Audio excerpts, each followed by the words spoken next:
Passing आम्ही करतो, वर्षाला 60 ते 70 हजार रुपये खर्च येतो. टॅक्स वगैरे, रोड टॅक्स, अथॉरायझेशन, इन्शुरन्स. जर प्रायव्हेट गाडीला, ह्या गाडीचा सांगतोय अर्टिगाचा, 6 ते 7 हजारात येतो. 5 हजारात पण आहेत बरं का कोणते कोणते.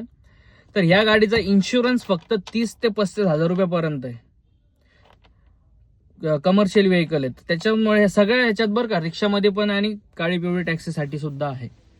तर म्हणणं माझं एकच आहे की आम्ही पासिंग वगैरे करतो सगळं, तेव्हा जाऊन TR लायसन्स सुद्धा आम्हाला काढावं लागतं. तेव्हा जाऊन आम्हाला बिझनेस करायची परवानगी ही सरकार देतं. ओके. तर हा मुद्दा घेऊन मी तोच व्हिडिओ टाकत होतो, पण त्याच्यात मी काय बोललो नाही का बाईक टॅक्सीचा विरोध सुद्धा केलेला नाहीये. तर माझं म्हणणं असं आहे की जर तुम्हाला पण चालू देत आहेत बाईक टॅक्सीवरती, प्रायव्हेट नंबर प्लेटवरती, तर मग आम्हाला पण द्या यार. आम्ही पण प्रायव्हेट नंबर करतो आणि मग आम्ही पण चालवतो बिना टॅक्स बिस, काय सरकारला भरत नाही. मग आम्हाला पण किती फायदा आहे त्याच्यामध्ये, ते आम्हाला आमचं माहिती आहे आणि तुम्हाला पण माहिती आहे. त्याच्यामुळं खूप हे होतं यार, कारण की तुम्ही प्रायव्हेट नंबर प्लेटवर जेवढा धंदा रिक्षाला आहे तेवढा धंदा बाईकला सुद्धा आहे. ओके.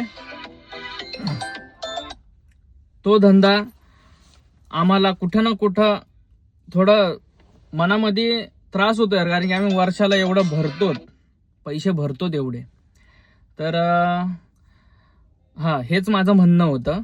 आणि सगळ्यात महत्वाचं यार, रोजगार सुद्धा राहिलेला नाही, म्हणून बाईक टॅक्सी चालवा बिंदास यार दाबून, पण प्रायव्हेट नंबर प्लेटवर नाही, कमर्शियल व्हेकल. तुम्ही सरकार बोललेलं आहे, तर सरकारचा GR सुद्धा पास झालाय, तर ते कमर्शियल इलेक्ट्रिक गाड्या जेव्हा येतील तेव्हा तुम्ही चालवा यार, बिंदास चालवा.